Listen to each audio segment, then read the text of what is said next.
Hello, this is the new 2022 plants presentations for this year. This particular presentation is the new fruit that we will be getting in this year. And as a note, just because it's in this presentation doesn't necessarily mean that it is a new fruit on the market. It just means that it's new to us. So it may be new on the market. I do have some in here that I know are coming from certain suppliers that have not been offered in the past, but there are some that I know that have been offered for quite a while, and it's our first year that we'll be receiving them. So let's get started. Okay, our first fruit tree that is new to us this year is called Crimson Crisp. I've had a handful of customers ask for this particular apple tree, probably the last 2 years. It's a very popular fresh eating apple. You can see it's a very nice red color when it's ripe. Not particularly hardy. It's a zone 5, so it will need to be planted probably more in the Madison area. In the cities, if you live out, Blue Mounds, Mount Horeb, sketchy as to whether or not it would actually be hardy enough for you to grow, especially down in lower areas where it sometimes gets to be a zone 3 or zone 4 in our winters. You just never know with Wisconsin. All of the apple trees, actually all the fruit that I'll be talking about today, need full sun in order to get the best flower and therefore the best fruit production for you. So if I forget to say that, just assume it's full sun. Um, the fruit trees, like the apples, the pears, cherries that I'll be getting in, are always semi-dwarf. I can never get the dwarf varieties, so I cannot get anything that's going to be closer to 8 feet. All of our trees will be the semi-dwarf, so they will all be 12 to 15 feet tall, 12 to 15 feet wide. So you are going to need a fair amount of space in order to have multiples of these. And as with all apple trees, they need a separate pollinator in order to bear fruit for you. So you cannot plant one Crimson Crisp and get fruit. You cannot plant two Crimson Crisp and get the fruit. You have to plant one Crimson Crisp and plant one of the pollinators for it. So at the garden centers this year, we will have the lists up by the fruit trees, so you can check and see which other apple tree varieties will pollinate this particular one, or which varieties this one will pollinate. So we'll have that information available for you as well. I, of course, don't have that printed off in front of me right now, and I don't know off the top of my head what pollinates what. I'm going to guess and say I think this one is pollinated by Honeycrisp, but I'm not 100% sure, so check with us in spring or summer when you come and visit. Another note with a lot of the fruit trees too is most of them will not be available until June or even July. A lot of our suppliers are still seeing high demand for especially edibles ever since the pandemic started. So with our spring shipments, they tend to come in June instead, because our suppliers, they have some southern clients and they ship those, through the fall. So whatever they had earmarked for shipping in spring this year ended up getting shipped in the fall. So a lot of what we were hoping to get in spring is not available. We do have Honeycrisp and Cortland coming in spring though, so just a random note on that. So like I said, anyway, back to Crimson Crisp. Very good for fresh eating. It'll ripen in late summer, usually around end of August, early September. The flavor on it is sweet and crisp all at the same time. So that's why it's a good fresh eating apple. So the Jonathan apple is one that is definitely not new on the market, but we have not had it in the past. It is a great pollinator for a lot of the apple trees that we will be getting in this year, though. So, like I said, we'll have that list of pollinators available for you to check out, just to see which one this will pollinate and vice versa. Again, semi-dwarf, 12 feet tall, 12 to 15 feet wide, and full sun for the best fruit.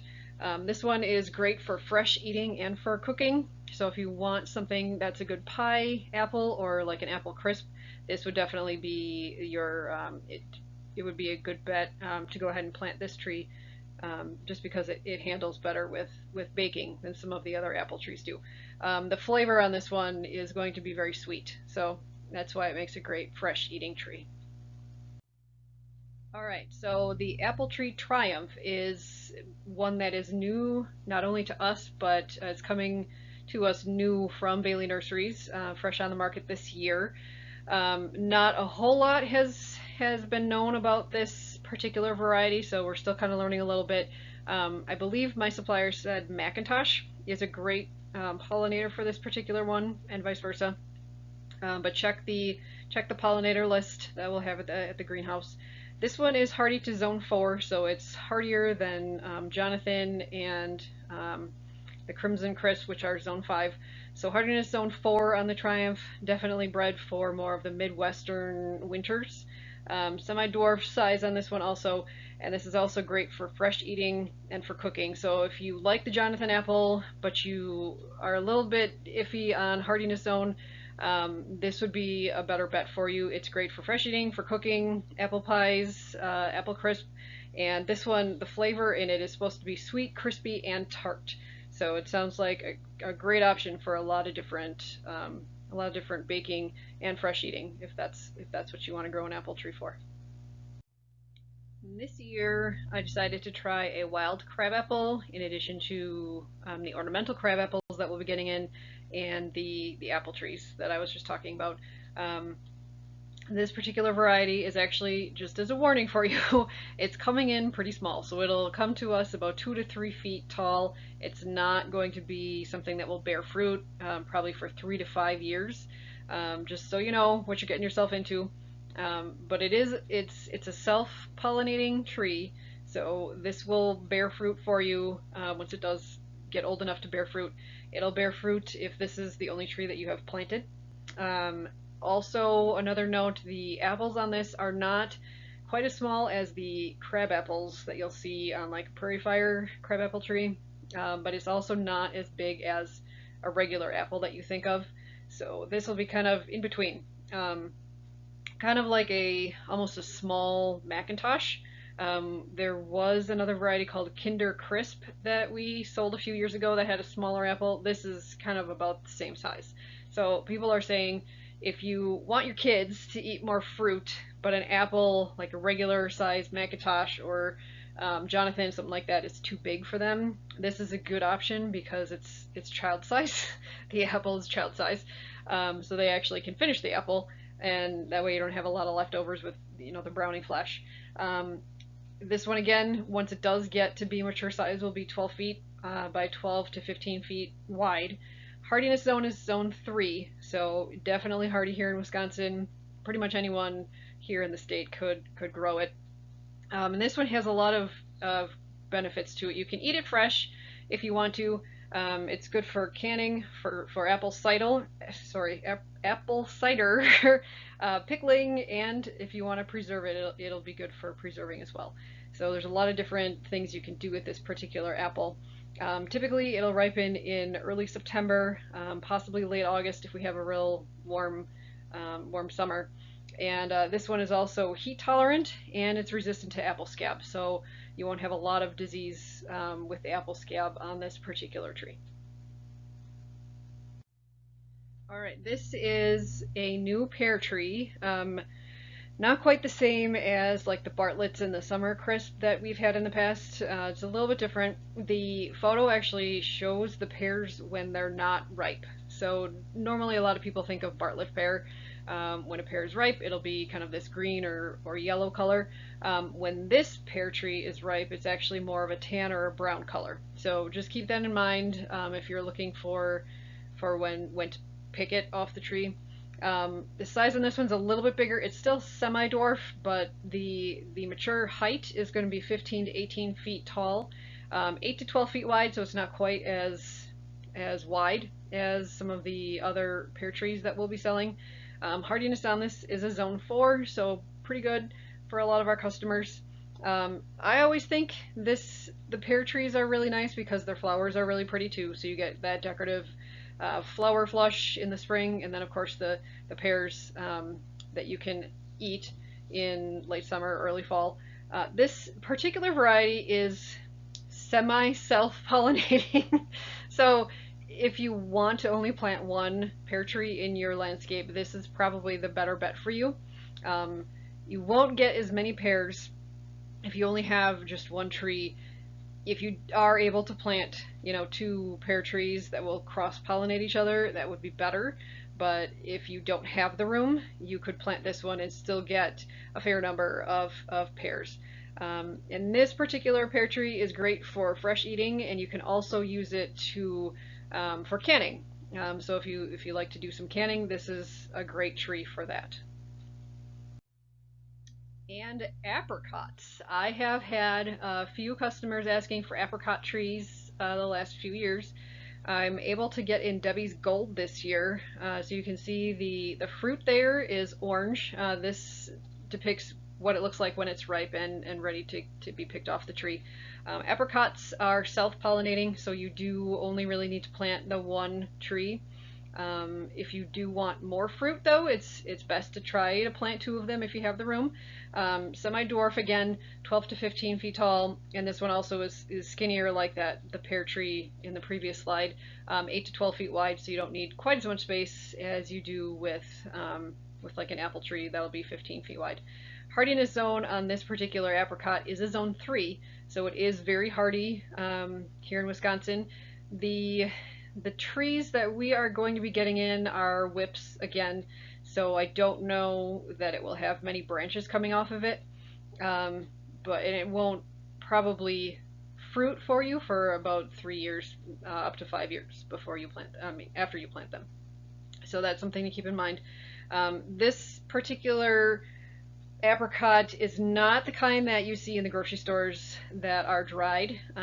Those are sweeter, where this particular fruit on this variety is not quite as sweet as the other ones. However, it's still it's good for fresh eating, and you can also can this variety. So that's two options for you if you wanted to try an apricot in your landscape. This is the only new cherry tree I'm able to get in this year, the Evans Bolly.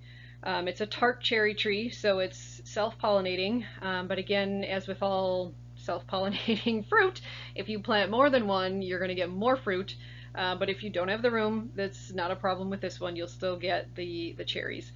12 feet tall, 12 to 15 feet wide at maturity. Hardiness zone on this one is a zone 3, so definitely hardy for basically anywhere where our customers are coming from. This one is, because it's so tart, it's not great for fresh eating, although I have had a couple people say that they do prefer the tart cherry over the sweet cherries. But generally speaking, what you find in the grocery stores are like Bing and Rainier, those are sweet cherry. The tart cherry trees are smaller cherries, but they're great for jellies, jams, you can make pies, cobblers with them, so definitely a baking cherry if you're into that kind of thing. And like I said, it's self-pollinating, but if you can plant either the same variety or a different variety around the same area, it'll give you more fruit. I decided to get gooseberry in this year. I've had a handful of people ask the last couple of years for this one as well. So you can see the fruit here is a nice kind of maroonish purple color. It ripens in late summer, or late July, I should say. This one has a sweet and tart flavor, so I'm not sure how, I mean, I've never eaten this one, so I don't know personally what I feel like it tastes like, but my supplier says it's sweet and tart at the same time. So some people like it for fresh eating, but a lot of people use it for gooseberry jam. Generally speaking, that's why a lot of people want the gooseberry. 3 to 5 feet tall, 3 to 5 feet wide, so it can fit into just about any garden, landscape.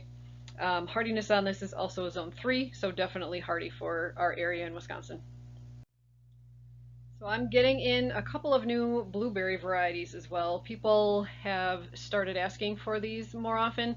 Blueberries do make a nice container plant, and they actually do better grown in containers than they do in the ground here in the Madison area, because we have such heavy clay soils. The pH is all wrong for blueberries. So this one in particular will be 3 to 4 feet tall and the same width when it's mature.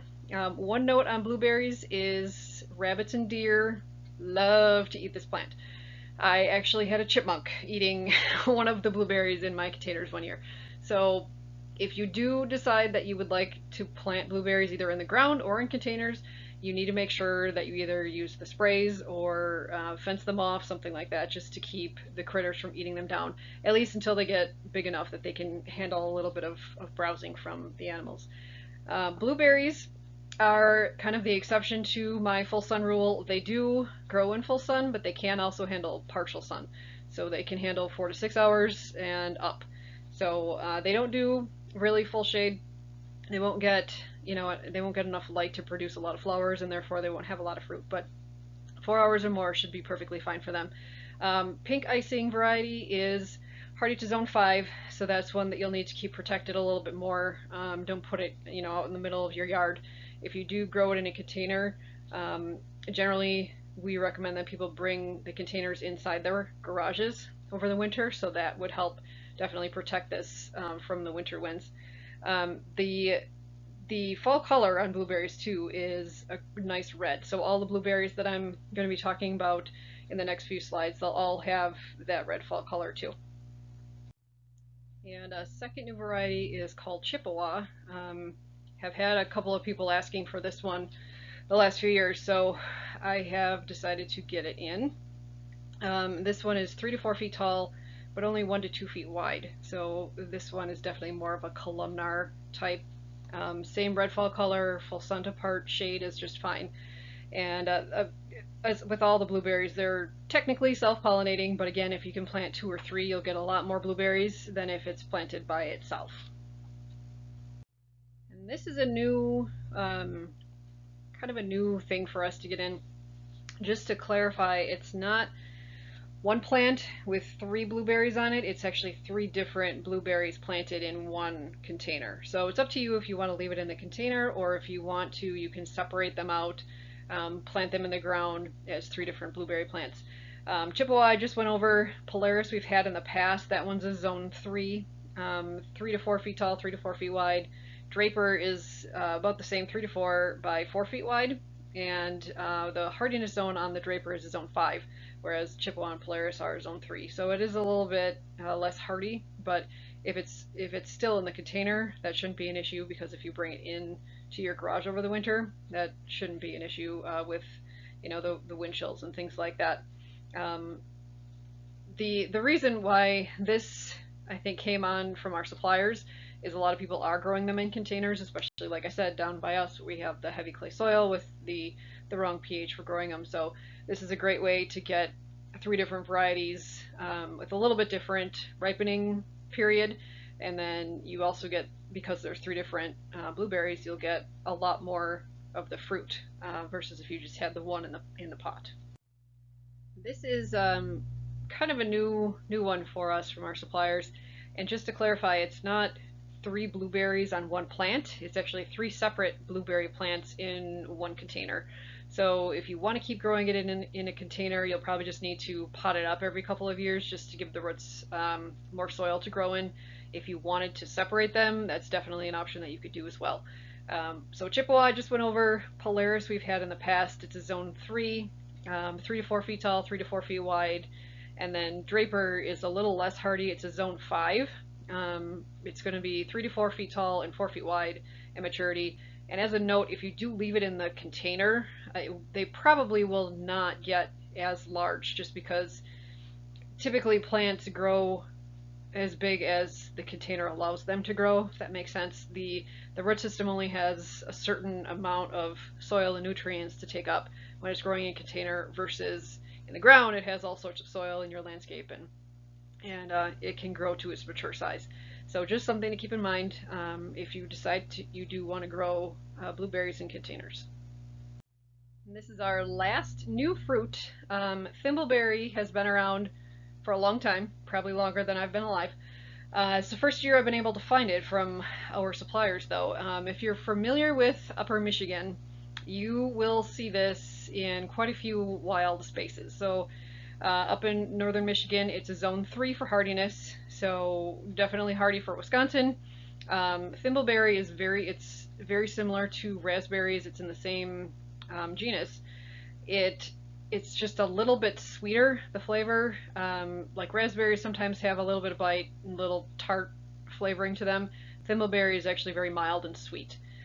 Berries just slightly different, whereas raspberries to me look almost oval. Thimbleberry, when it's mature, basically looks like you took a circle and cut it in half, and it's more of a rounded fruit on it.